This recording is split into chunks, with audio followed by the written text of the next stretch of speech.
Bonjour à toutes, bonjour à tous. On est ravis de vous retrouver à l'IMRED pour la 5e édition de notre événement La Ville Nouveaux Horizons, avec un thème au centre des questionnements des citoyens comme des élus. Comment bien vivre dans la ville? D'un côté, le bien-être d'habitants désireux d'une vie douce et agréable, de l'autre, la préservation de la planète et les sacrifices qu'elle sous-entend. Écartelées entre ces deux pôles, les villes méditerranéennes se retrouvent à l'avant-garde de la réflexion sur l'adaptation nécessaire. L'utilisation des énergies renouvelables, la promotion des transports en commun et des mobilités douces, ainsi que l'aménagement des zones vertes pour améliorer la qualité de l'air et offrir des espaces de détente se retrouvent au cœur des préoccupations des urbains. Face aux vagues de chaleur, face aux inondations, face aux nouvelles ères du temps, doit-on entièrement réinventer la ville? Cette question centrale, on va en débattre ce matin, et toute la journée même, tout au long de cette journée, grâce au talent de nos invités. Alors pour ouvrir officiellement notre 5e édition, merci de réserver un bel accueil à Christian Estrosi, maire de Nice, président de la métropole Nice-Côte d'Azur. Sous applaudissements, mesdames, messieurs. Et il sera interrogé par Étienne Gernel, le directeur du Point. Chers amis, bienvenue, bienvenue dans la plus belle ville du monde, ce que je dis souvent. Alors on n'est pas à la petite maison ici, donc on ne peut pas dire qu'on est exactement au centre du monde, mais on est au centre de la ville qui se fabrique. D'ailleurs, c'est génial quand on se balade dans les couloirs, qu'on voit des gens qui bossent, vous, là, qui inventent des choses, qui inventent l'avenir. Et en fait, c'est notre sujet. Et cher Christian, je voudrais qu'on parle de ça, parce que ville est une Nice avec jusqu'à la plaine du Var se construit un avenir qui, je le disais hier soir, mais je crois vraiment restera dans l'histoire. Hein, il y aura des livres, etc. Mais il y a un événement et qui va se produire bientôt et qui me paraît essentiel. Je voudrais que tu en dises un mot, si tu le veux bien. Parce qu'on a beaucoup parlé des accords de Paris sur le climat, mais il y a quelque chose qui va arriver très bientôt et qui va probablement rester une date, c'est les accords de Nice. D'abord, merci d'être là, Christian. Et est-ce qu'on peut avoir un petit mot sur ces accords de Nice? Qu'est-ce que ça veut dire? Et pourquoi ça va rester? Bien sûr. Alors, d'abord, merci, mon cher Étienne, grand directeur du Point. Et je salue autour de toi toute ton équipe et Renaud Grand-Clément, le président, Christophe Naudibio et toutes les personnalités, collaborateurs du Point, qui est un partenaire pour nous si ancien, avec lequel on se retrouve toujours sur des sujets à la fois scientifiques, intellectuels et humains. Et Ça va ensemble. c'est là qu'on se sent bien, et moi que je me sens à l'aise dans le paysage médiatique actuel, parce que lorsque le Point me propose de faire un événement comme celui-ci par exemple, c'est vraiment pour parler à la fois de l'humain et de l'avenir scientifique tel que nous devons l'imaginer pour protéger la planète et protéger ce qui fait le cadre de vie de 98% des habitants de la planète, la ville. On sait qu'aujourd'hui, partout dans le monde, c'est vers la ville qu'on va. Même si nous sommes attachés à nos ruralités, naturellement, et que nous avons envie de les défendre. Et donc, à cet égard, oui, les Nations Unies ont proposé au Costa Rica et à la France d'organiser le 3e sommet des Nations Unies. Le premier, c'était à New York en 2017, le deuxième à Lisbonne en 2022, et le troisième en France, en accord avec les deux présidents français costaricains, à Nice, au bord de la Méditerranée Atlantique, ouest, est et Méditerranée. Sommet de l'océan, sur le réchauffement climatique et ses conséquences sur la biodiversité et sur la montée des eaux avec le trait de côte, où la nouveauté par rapport aux deux précédents, j'étais à l'Assemblée générale des Nations Unies il y a 3 semaines maintenant, où on m'a demandé de constituer une coalition des maires de la planète qui sont le long des côtes ou sur des îles et qui représentent 1 milliard d'habitants qui, à l'horizon 2000-2100, pourraient être menacés de disparition. Ça veut dire qu'il y aura le sommet scientifique, il y aura le sommet de près de 200 chefs d'État et de gouvernement et leurs délégations, et qui sera achevé par le sommet des maires représentant 1 milliard d'habitants de la planète.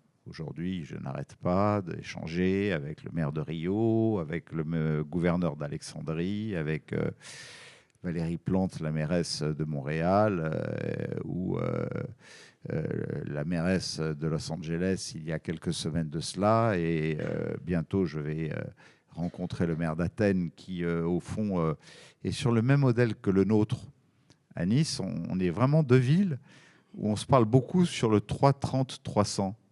Explique-nous ça, le 330-300 là. Le 330-300, c'est d'avoir au moins 3 arbres devant chez soi, de pouvoir avoir une vue sur un halo de verdure à 30 mètres et d'avoir un parc à moins de 300 mètres de chez soi. C'est ce qu'ils font à Athènes et c'est ce que nous faisons à Nice. Voilà. Alors, le paradoxe, c'est qu'à Nice, j'ai à la fois les écolos d'un côté, l'extrême droite de l'autre, qui sont naturellement opposés. Allez comprendre quelque chose. Quand je débétonise sur l'endroit où vous avez 200 000 habitants qui peuvent être menacés par le débordement d'un fleuve à l'est, le fleuve du Paillon, ils me tapent dessus en me disant il ne faut pas toucher à tout ça.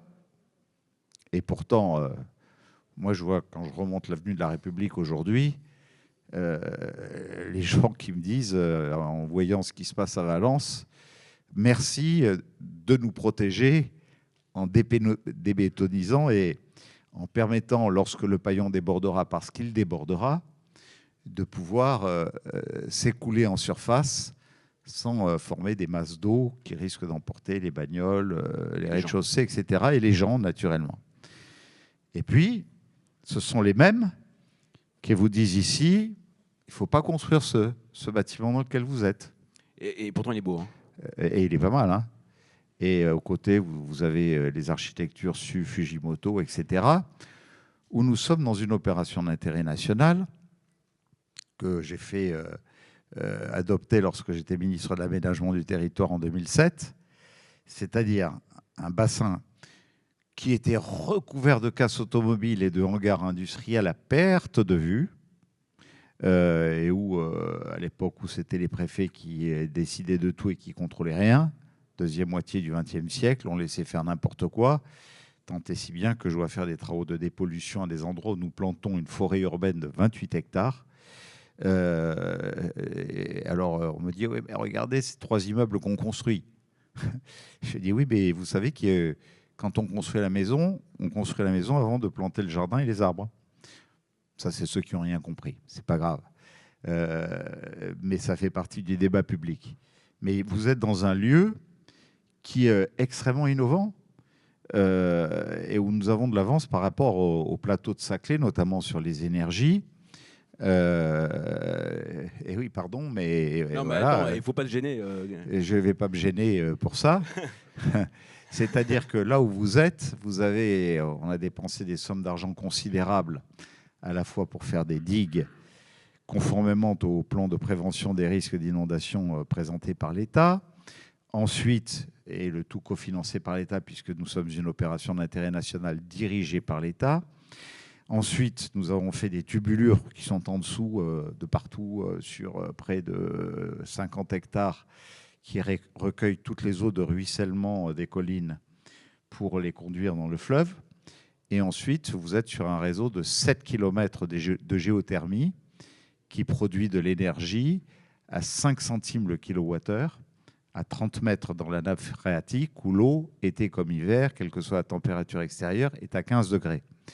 Donc on est dans un lieu que beaucoup de ceux qui sont un peu intelligents dans la vie publique nous envient. Ça fait combien, ça? Après, il y a les stupides, mais on s'en fout. Bon. C'est après avoir fait tout ça qu'on a commencé à faire un plan d'urbanisme. On a même réduit les droits à bâtir de 15% pour pouvoir augmenter la naturation des sols de 15% et y faire même des zones agricoles en milieu urbain.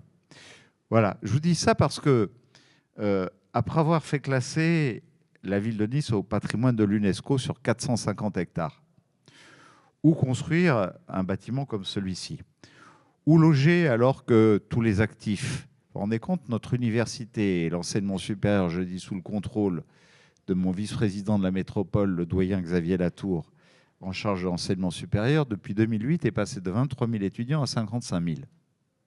55 000, c'est une ville. S'il y a de la jeunesse, et j'en vois beaucoup sur ces bancs, à Nice, on me dit, ah là là, ça fait 20 ans que je ne suis pas venu ici, on disait toujours Nice, ville de... Ouais, bah oui. Bon. C'est pas vrai. Hein. Et aujourd'hui, on ne l'est plus. Ouais.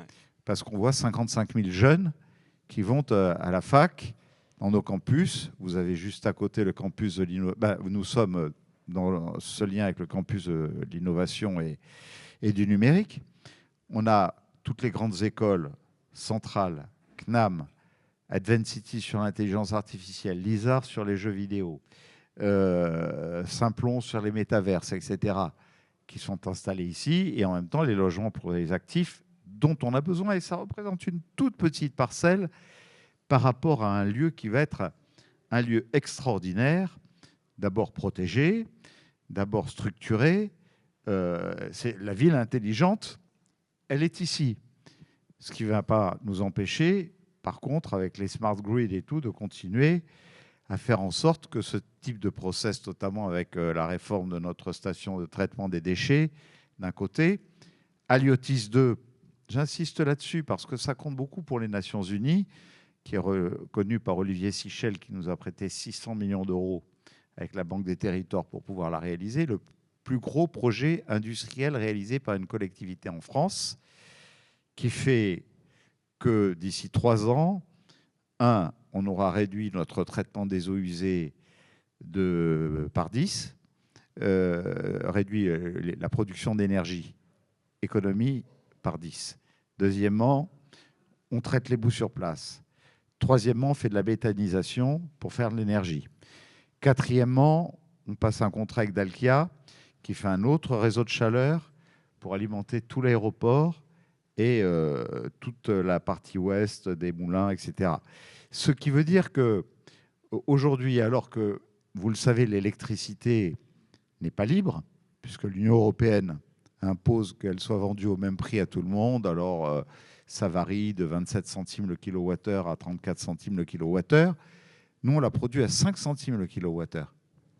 Et que naturellement, dans tout ce territoire, s'il y a autant d'investissements avec de grands actionnaires qui investissent ici, c'est parce que quand ils se réunissent en CA ou en Assemblée générale, ils disent, conformément aux propositions de Mario Draghi qui propose que ce soit libéralisé et que chaque producteur, et nous sommes un producteur d'énergie, le vende au prix qu'il veut, ils ont bien compris que dans 3-4 ans, quand les réformes européennes seront intervenues, avec les charges de fonctionnement, on va vendre l'énergie à 8 centimes le kilowattheure.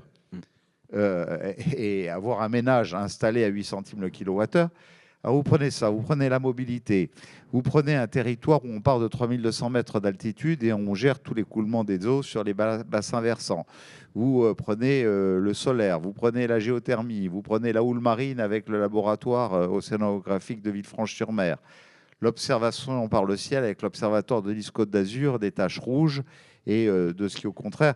Et les Nations Unies, lorsque les deux présidents disent Nice, ça serait pas mal qu'on le fasse là.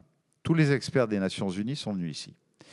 Et on dit, écoutez, l'illustration de ce que devraient faire tous les maires des villes côtières, c'est ici. Et donc, banco, ça nous va, on prend, ce qui nous permet en même temps, avec des financements naturellement de l'État et de la région, et je remercie Renaud Muselier d'ailleurs de nous accompagner, nous permet en même temps de faire un centre de congrès et une salle de spectacle pour les Niçois sur le port de Nice. Donc en juin prochain, vous avez ces 200 nations qui sont censées signer les accords de Nice et toutes les fondations, je pense à la fondation Bloomberg, à la fondation Bosch, etc., qui vont venir pour mettre l'argent sur la table, parce que naturellement ce sont des milliards d'euros à engager pour regarder comment gérer cette montée des eaux et protéger les risques et les menaces sur la biodiversité, et qui, au terme de tout ça, devrait avoir non seulement un traité de Nice avec des financements à la clé, mais à tout jamais, c'est ici que ces accords qui n'ont pas été signés à New York et n'ont pas été signés à Lisbonne devrait être signé au mois de juin prochain. Voilà pourquoi accueillir le point sur la ville Nouveaux Horizons, naturellement en cette circonstance, le point peut revendiquer sa part. Et j'attends de vous d'être un grand partenaire, et je sais que vous le serez. On sera là. Parce que le point, c'est toujours passionné pour ces choses-là. Nous sommes un modèle de transition, et je sais combien, pour vous, qui avez bien compris que se contenter de ne parler que de la dette économique et de ne pas parler de la dette économique et la dette écologique était une grave erreur de la part des politiques. Mais vous, au point, vous l'avez compris. Donc, merci d'organiser aujourd'hui, naturellement, ce colloque sur cette thématique. Merci beaucoup, Christian. Vous savez, on peut dire, au point, je parle sous le contrôle de Renaud et de Christophe, en fait, les Nations Unies ont décidé de venir à Nice, ils ont raison, mais on a eu l'idée avant. Et merci. Merci beaucoup, Christian. Merci, monsieur le maire.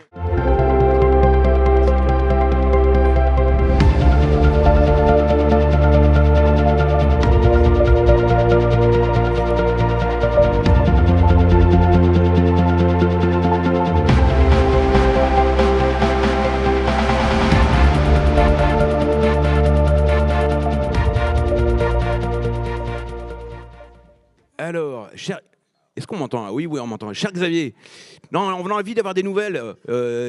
Nice Eco-Vallée, qu'est-ce qui se passe? Quoi de neuf? Parce que tu diriges le conseil d'administration. Qu'est-ce qu'il y a de neuf? Qu'est-ce qui s'est passé? Ça bouge tous les ans. Là. Alors, on était là l'an dernier. Quoi de neuf? Qu'est-ce qu'on raconte? Bonjour Étienne, bonjour à toutes et à tous. Merci au point d'avoir organisé cette 5e édition de la Ville Nouveaux Horizons. Merci à l'Université Côte d'Azur et à l'IMRED qui nous accueillent avec ce colloque qui permet à la métropole, à la ville de Nice, à l'EPA, l'établissement public d'aménagement de la Plaine du Var, de montrer ce qui se fait parce que nous sommes fiers de ce que nous faisons à Nice en général et dans cette Plaine du Var en particulier. Étienne, on est dans une ville méditerranéenne qui a beaucoup d'atouts, la mer, le soleil, les populations de résidents ou de touristes. Les restaurants. Des restaurants aussi. Mais ces atouts peuvent aussi se transformer en menaces. La mer se réchauffe, nous avons les épisodes méditerranéens, nous avons des épisodes de canicule. Il faut gérer les afflux de population et particulièrement le surtourisme. Eh bien, dans cette Plaine du Var, nous faisons quelque chose d'extrêmement ambitieux qui a été voulu, pensé par le maire-président, par Christian Estrosi. Nous restaurons la Plaine du Var, nous réparons la Plaine du Var. Et ça, nous pouvons dire que c'est un objectif ambitieux que de transformer une Plaine du Var qui était laissée à l'abandon, qui était saccagée par des décennies de laisser-aller, de laisser-faire. Eh bien, nous redonnons envie aux Niçois d'investir cet espace avec des logements, des terres agricoles, des espaces pour les entreprises, tout ça dans un cadre cohérent et équilibré. Mais alors, c'est intéressant parce que les fleuves, les rivières, c'est toujours ce qui draine la civilisation. La première civilisation, c'est la civilisation de l'Indus, et puis il y a la civilisation du Nil. Et donc, c'est toujours autour des vallées que se fabrique la civilisation. Est-ce que c'est pas ça l'idée? On a oublié les vallées, et puis il faut les réinvestir parce que c'est toujours là que ça se fabrique. Alors, dans les Alpes-Maritimes et la métropole, on n'oublie pas les vallées. Au contraire, on sait ce que nous devons à nos vallées, la Tinée, la Vésubie, etc. On sait que beaucoup de Niçois viennent de nos vallées. On sait aussi ce que nous devons aux rivières et aux fleuves qui partent du haut, comme le disait Christian, et qui arrivent jusque dans la mer. Donc on est conscient que cette Plaine du Var, c'est le lien entre la bande littorale et la montagne. Et c'est vrai que ce Var, il a changé au cours des décennies. Le Var du 19e siècle, ça n'est certainement pas celui de 2024. Sa configuration a évolué, les rives ont changé. Et de ce fait, parce que nous avons aménagé les rives du Var, parce que nous en comprenons l'importance, nous pouvons aussi le valoriser. Et alors, pardon, mais j'ai une dernière question quand même qui est importante, qui est sur le droit, parce que quand on est doyen de la faculté de droit, La question, le droit de l'urbanisme, c'est quand même le début aussi de tout. Et c'est une grande question, c'est-à-dire que le droit de l'urbanisme a été trop laxiste parce qu'on a laissé faire à peu près n'importe quoi pendant beaucoup trop d'années.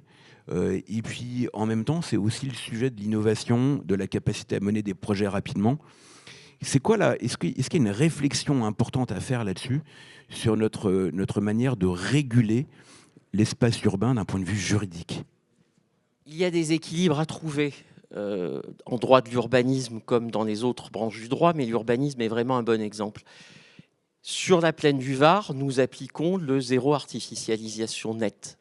Alors il faut quand même avoir une sérieuse dose de mauvaise foi pour ne pas comprendre que nous urbanisons dans un cadre qui est régulé, qui est encadré, qui est pensé avec l'État aussi. Et ce zéro artificialisation nette et toutes les règles d'aménagement du territoire, qui ne sont pas que des contraintes, loin de là, qui sont aussi des atouts, des gages de réussite de l'aménagement du territoire, eh bien, nous les intégrons dans nos projets. Et le zéro artificialisation nette, c'est ce qui va faire que quand la plaine du Var, quand les 200 hectares auront été aménagés, nous aurons réduit la superficie des zones artificialisées, nous aurons augmenté les zones renaturées et nous aurons même augmenté les zones agricoles et relancé une agriculture urbaine qui, quoi qu'on en dise, était complètement à l'abandon. Il y a une espèce de fantasme de la plaine du Var, de terres agricoles, mais je pense qu'il faut remonter bien avant que l'EPA ait été créé pour se souvenir des terres arables qui sont très, très en dessous de terres polluées ou de terres abusivement artificialisées. Et c'est tout ça que nous réparons. Merci beaucoup Xavier Latour. On peut l'applaudir. Merci Xavier Latour.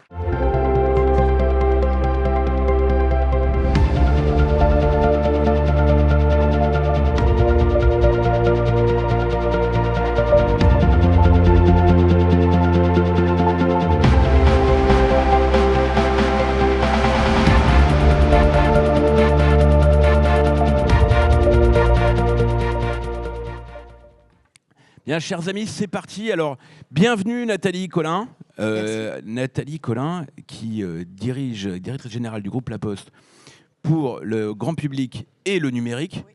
Et c'est vachement intéressant, on va en parler, que ce soit ensemble le grand public et le numérique, parce que ça vous concerne.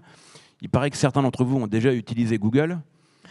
Et c'est l'énorme sujet. Alors, d'abord, moi, je suis absolument ravi de discuter avec vous. Pourquoi ?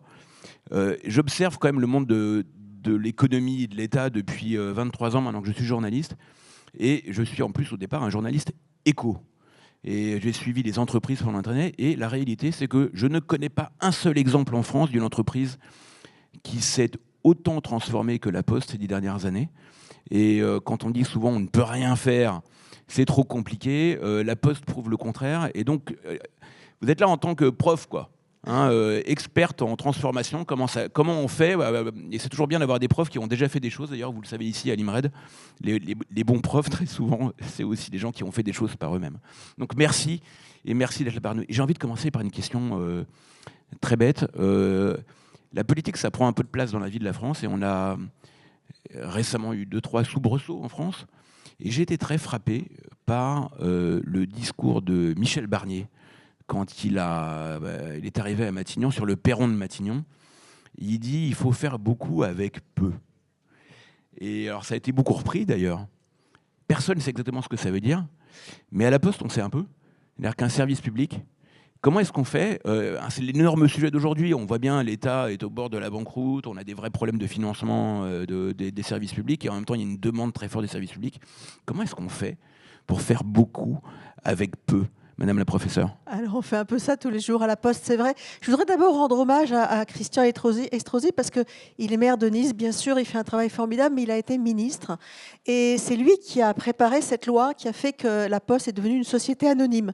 Alors, ça a l'air comme ça d'être quelque chose peut-être d'anecdotique. En fait, pas du tout. Je pense que c'est le début de la transformation de La Poste, véritablement, qui est une entreprise aujourd'hui qui fait 35 milliards d'euros de chiffre d'affaires, qui est un des plus gros assureurs européens, un des plus gros logisticiens européens, citoyen et qui fait pratiquement la moitié de son chiffre d'affaires à l'international. Ça, personne ne le sait. Et ça a démarré comme ça. Aujourd'hui, à la Poste, on a 30% de fonctionnaires. On a donc, c'est vraiment en voie de réduction, évidemment. Et on est une grande entreprise internationale. Je pense que personne ne le sait. Alors, je pense que quand le Premier ministre dit, effectivement, on voit bien les finances publiques qui sont en grande difficulté. On a nous-mêmes failli perdre une partie de notre compensation de mission de service public aménagement du territoire, ce qui était un vrai problème parce qu'à la Poste, on a une particularité, si on veut parler ici des territoires, c'est qu'on est les seuls à être quasiment en cogestion avec les élus locaux. C'est-à-dire qu'on a des commissions départementales de présence territoriale avec des élus et avec des postiers. Et c'est là qu'on décide de notre maillage. Le maillage de la Poste, il est vraiment important. La Poste, c'est votre voisin à tous. Hein. On a 17 000. C'est-à-dire qu'en fait, le courrier, la distribution du courrier et des colis, il y a des commissions avec des élus et des gens de la Poste qui disent bon, on va passer par là, on va faire une tournée plutôt par-ci. Pour les bureaux de poste, en fait. L'aménagement du territoire, il est vraiment bureau de poste. On a 17 000 points de contact sur le territoire. On a des obligations légales. Hein. Moins de 20 minutes en voiture, moins de 5 km de plus de 95% des Français. On est très au-delà de ces obligations. Et on fait partie de cet aménagement du territoire qui a été si important. On l'a vu avec la crise des Gilets jaunes. On l'a vu avec les émeutes. Et donc, c'est quelque chose qui est constitutif véritablement du territoire dans notre pays. Donc, à la Poste, on a 4 missions de service public, l'aménagement du territoire, la distribution de la presse, très important. Le service universel postal et l'accessibilité bancaire. C'est important. Il faut savoir que quand un migrant arrive sur notre territoire, par exemple, il va d'abord voir les associations. Immédiatement après, il va voir la Poste pour avoir un compte bancaire, parce qu'évidemment, les établissements bancaires ne lui ouvrent pas sinon. Et c'est ce qui lui permet de commencer à s'insérer et à pouvoir ensuite avoir des allocations, mais un travail, à pouvoir payer les choses qu'il doit payer. Donc ces 4 missions de service public sont très importantes, très structurantes pour notre pays. Et aujourd'hui, on est dans une situation qui est un peu une anomalie, elles sont sous-compensées. C'est-à-dire qu'en gros, en plus du fait que chaque début d'année, la Poste perd 600 millions d'euros de chiffre d'affaires parce que les lettres baissent, mais c'est structurel, c'est normal, qu'on compense par ailleurs par de la diversification. En plus de ça, dans l'exercice de nos missions de service public, on est en déficit tous les ans d'1 milliard d'euros. Et donc, on apprend à faire moins avec plus, et on s'en est beaucoup parlé. Plus avec moins. Ah ouais, t'as raison. Plus avec moins. Je préférais faire moins avec plus, c'est un lapsus, mais bon, je pense que ça va pas arriver tout de suite. Mais on s'en est parlé souvent avec Google. Il y a un outil que peuvent utiliser les politiques pour aider les entreprises comme la Poste à faire plus avec moins, c'est la régulation. Je vous donne un exemple. La Poste accompagne toutes les transitions. Transition écologique, transition territoriale, transition numérique. Bon.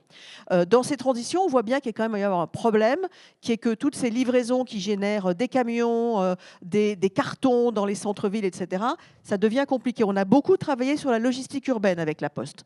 On avait d'ailleurs fait 80 centres avancés de logistique urbaine pour pouvoir livrer tous les centres-villes en mode doux, ce qu'on fait aujourd'hui avec les facteurs. Il faut savoir qu'on est la première entreprise qui a lancé les véhicules électriques en France. On en a commandé 10 000, donc évidemment, ça lance quand même l'affaire. À l'échelle de la Poste, tout change en fait. Ça change beaucoup parce qu'on a 240 000 salariés, donc on a un équipement qui est important. Et la condition de la réalisation de ces politiques de logistique urbaine, c'est la régulation. C'est à un moment donné d'avoir le courage politique de dire on va faire un appel d'offres. Il y a 2 logisticiens qui vont rentrer dans les centres-villes parce que le reste du temps, ça va être fermé parce que sinon, on ne peut absolument pas réguler et avoir véritablement des centres-villes livrés en mob doux. Et ça, on se heurte toujours à une difficulté, c'est que c'est compliqué pour les politiques d'aller apporter de la régulation et en même temps, si on veut faire plus avec moins, je ne vois pas d'autres instruments à leur disposition. Mais alors, il y a un sujet, parce que la Poste, il y a le courrier, mais utilise, donc ça fait partie des nouveaux services, ces ressources, par exemple, pour apporter des repas à des personnes dépendantes dans les campagnes. En fin de compte, mais qui a aujourd'hui cette capacité? Est-ce que c'est très intéressant, la Poste, c'est à la fois du public, puis c'est du privé quand même. Alors, la Poste, c'est du privé maintenant. Grâce à Christian Estrosi, on est une société anonyme. Alors, grâce à la ville de Nice aussi, on a lancé ici le portage de repas. Alors, ça a l'air complètement comme ça bizarre, mais il y a des personnes âgées qui sont obligées d'aller dans des EHPAD. Il faut quand même savoir, et c'est dur, mais ce sont les statistiques, que quand quelqu'un rentre en EHPAD, la moyenne de durée de vie, c'est 1 an. Moi, c'est quelque chose qui m'a beaucoup choqué quand je l'ai découvert. Et qu'il y a des personnes qui vont en EHPAD parce qu'elles ne peuvent plus se préparer un repas, qu'elles ne peuvent plus changer une ampoule, alors qu'elles pourraient tout à fait rester chez elles.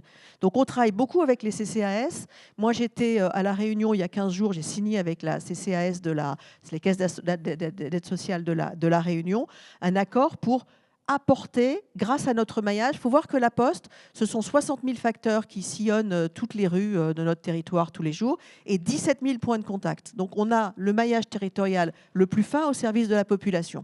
Quand on apporte les repas, ce qu'on fait dans la ville de Nice et maintenant dans beaucoup d'autres métropoles, ça permet tout simplement à des gens de rester chez eux. Et quand on voit la problématique démographique qui est devant nous, qui est comme la problématique climatique, une des transitions que nous accompagnons, on voit l'importance que ça peut avoir. Les personnes âgées, elles n'ont pas envie d'aller dans des EHPAD, elles y vont quand elles y sont obligées pour des problèmes de santé. Mais je pense que si on peut les faire rester chez elles, quand le problème c'est juste d'avoir un repas, nous on a des repas qui sont livrés avec une chaîne du froid complètement contrôlée. Et encore une fois, Christian Estrosi l'a mis en place pour Nice il y a bien longtemps maintenant. Alors, j'ai envie de poser une question, parce que vous êtes beaucoup occupé, toujours de numérique, mais vous êtes quand même beaucoup occupé de numérique. Et La Poste est une grosse entreprise numérique, hein. Je crois que c'est la quatrième start-up française, en fait. En fait, on a une filiale qu'on a développée, oui, qui s'appelle DocaPost, qui fait maintenant 1 milliard d'euros de chiffre d'affaires et qui est une des plus grosses entreprises françaises de confiance numérique. À La Poste, on est vraiment, notre ADN, c'est la confiance. Ça a toujours été, on ouvre à son facteur, par exemple, on n'ouvre pas forcément à d'autres personnes, et l'éthique. Il faut savoir que toutes les postières et tous les postiers prêtent serment. Et dans le serment, et ça on va y être sensibles tous les deux, il y a bien sûr le secret des correspondances, mais il y a aussi le respect des données de la vie privée en numérique. Tous les facteurs prêtent serment ? Tous les postiers, les 240 000 postiers ont prêté serment. 240 000 postiers ont prêté serment. Quand on rentre, on a une cérémonie où on prête serment. Moi, j'ai prêté serment. Tous les postiers dans la salle ont prêté serment. Oui. C'est génial, ça. C'est important parce que sur le numérique, on voit bien qu'il y a quand même un léger problème, à la fois sur l'éthique, on n'est pas assommé sur l'intelligence artificielle, mais on pourrait en parler, à la fois sur les données personnelles. Et nous, on a cet engagement-là. C'est pour ça que, par exemple, on est le premier opérateur, on est pratiquement le seul sur l'identité numérique. On a plus de 6 millions d'identités numériques dans le pays. Mais par exemple, sur les coffres-forts numériques qui conservent, je vous recommande de le faire, en plus c'est gratuit, c'est Digipost, qui est une sorte de boîte aux lettres numérique qui vous est complètement offerte si vous l'utilisez. On a 11 millions de boîtes aux lettres numériques. On met quoi dedans là pour que les gens sachent dans Digipost ? Alors en fait, le mode de développement, ça a été par la dématérialisation des bulletins de paye.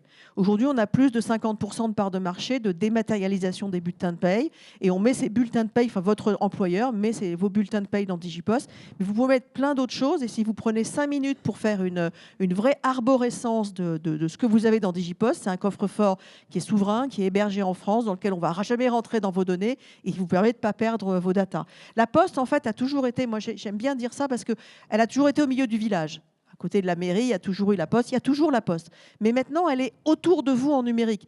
Vous ne le savez sûrement pas, mais aujourd'hui, il y a entre 1,2 million et 1,5 million de personnes qui rentrent dans les bureaux de poste tous les jours. Mais il y a 28 millions de personnes différentes qui vont sur la poste.fr tous les mois. On a 11 millions de personnes qui utilisent le coffre-fort numérique. On organise tous les votes électroniques de ce pays. La signature électronique, on est un des plus gros acteurs de signature électronique. Quand vous allez sur, ou vous-même, ou les parents vont sur Pronote, Pronote c'est un service de la Poste, on a plusieurs millions de connexions par jour sur Pronote. Donc la Poste est devenue finalement centrale, mais aussi autour de vous dans votre vie numérique. Et ça tombe bien, parce qu'on a sur l'IA, sur la data, sur le numérique, un engagement de ne pas aller utiliser vos données à d'autres fins que celles pour lesquelles vous les avez autorisées. Et ça, pour moi, c'est un combat cœur. À la différence, par exemple, d'Amazon, de Google. Alors, non, moi, ce qui m'intéresse beaucoup, c'est la correspondance physique-numérique. Parce que on est tous des gros utilisateurs de services numériques. Je pense qu'ici, tout le monde en utilise beaucoup.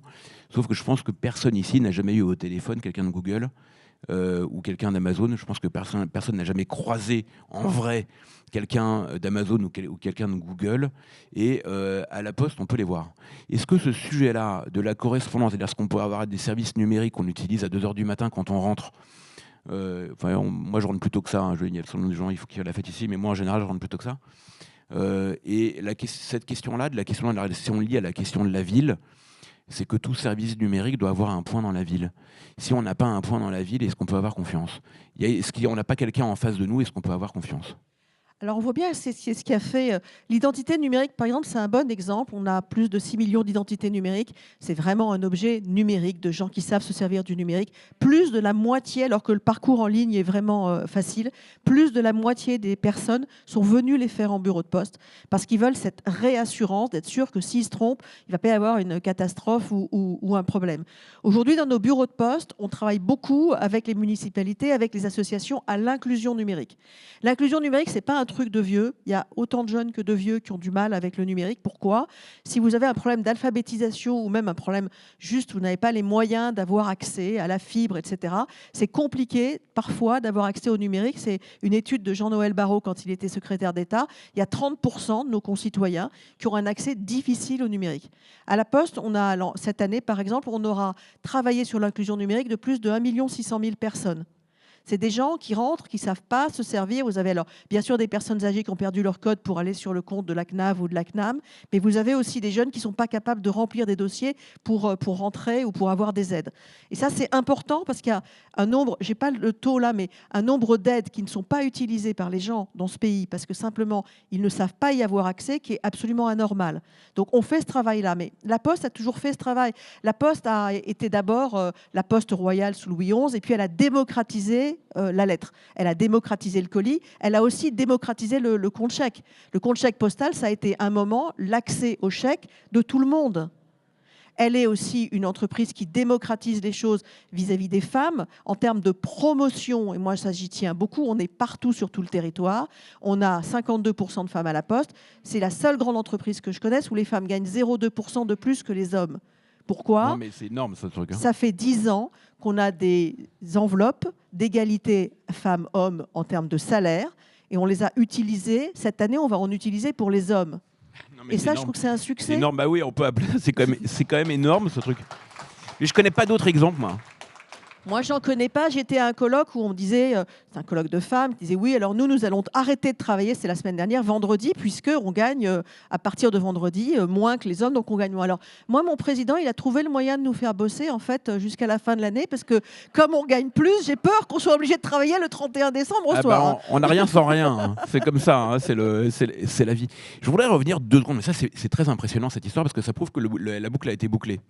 Ce qui est assez rare en général dans ce genre de politique où c'est souvent des proclamations. Sur la question des services publics, et des services publics en ville en particulier, il y a l'énorme sujet de l'efficience. Alors aux États-Unis, où parfois les choses se règlent de manière un peu plus radicale, le camarade Donald a nommé son camarade Elon à la tête, enfin, il a mis prudent, il a fait ça, il en a mis 2, hein, du département de l'efficacité gouvernementale, enfin de l'État, on peut dire, c'est comme ça qu'on traduit le government aux États-Unis, ça veut plutôt dire l'État. Au fond, est-ce qu'il y a une méthode qui serait intéressante, qui serait issue de la Poste, qui est une véritable entreprise et qui fonctionne comme une entreprise pour permettre réellement d'améliorer des services publics là où ils sont jugés déficients par la population, hein. Vous avez parlé des émeutes de banlieue et des gilets jaunes qui sont quand même des mouvements qui ont prouvé qu'il y avait un déficit social tout en dépensant beaucoup moins d'argent parce qu'on est obligé de dépenser beaucoup moins d'argent. Est-ce qu'il faut faire de la contractualisation ? Est-ce qu'il faut précisément utiliser, plutôt que des services concentrés de l'État lui-même, avoir recours à des grandes entreprises comme la Poste, mais peut-être d'autres aussi dans d'autres secteurs, et dire on va faire des contrats ? Est-ce que c'est ça la solution ? C'est de se dire on va faire des contrats. On va sous-traiter un certain nombre de choses à des gens dont c'est le métier.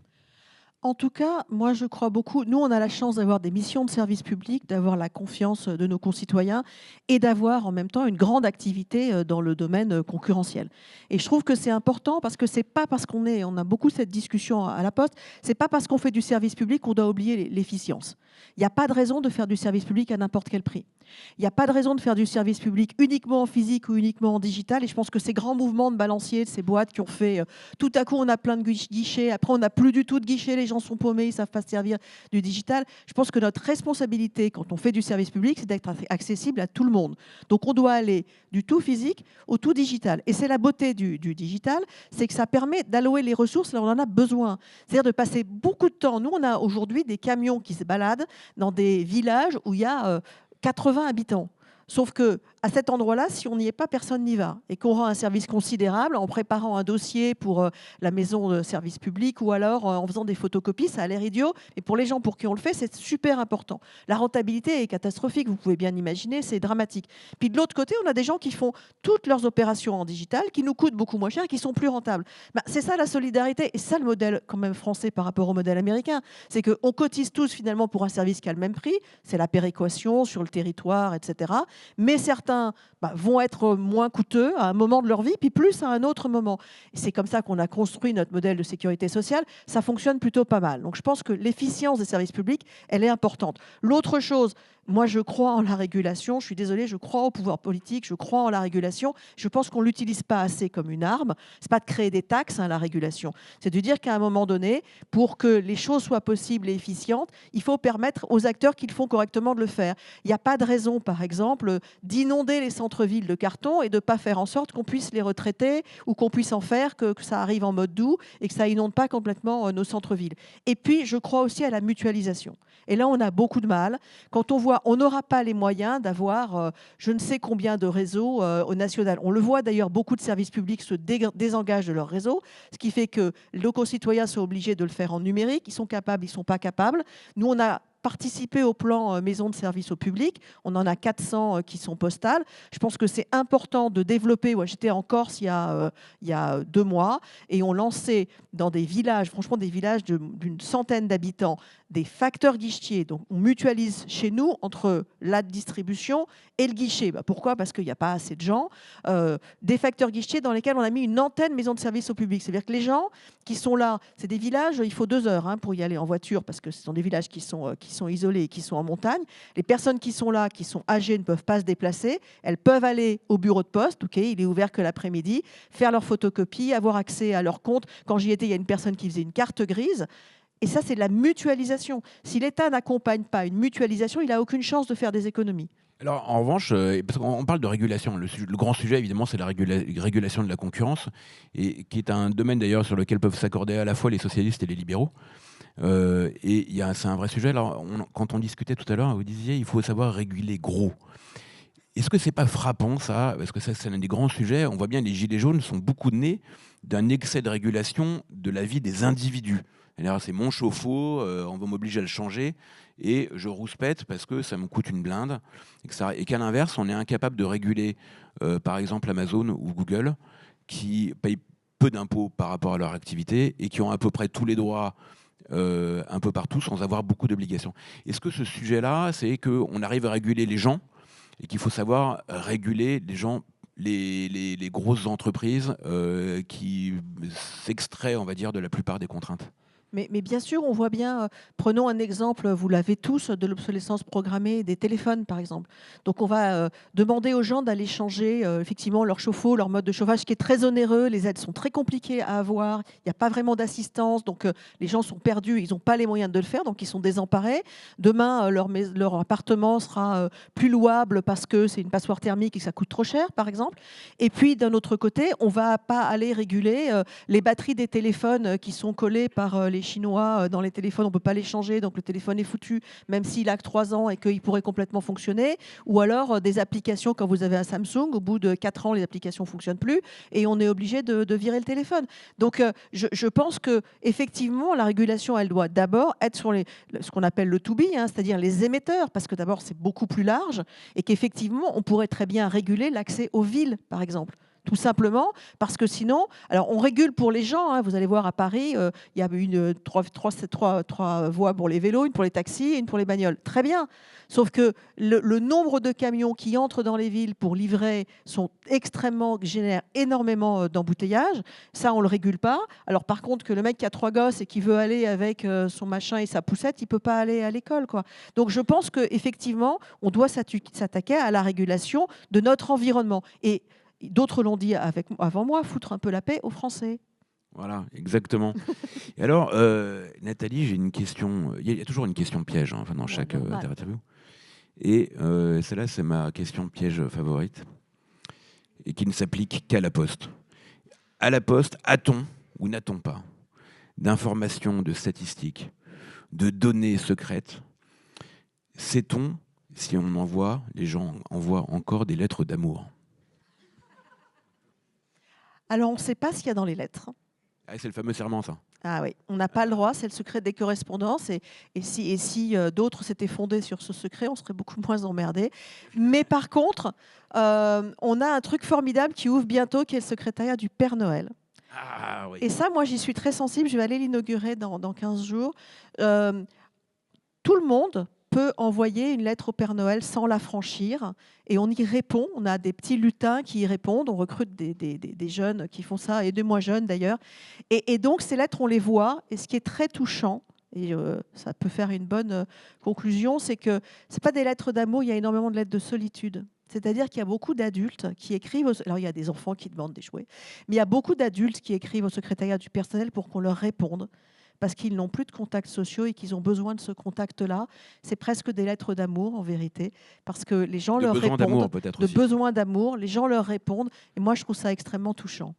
Merci infiniment, Nathalie Collin. On va conclure là-dessus. C'est très touchant, c'est très beau. Merci beaucoup.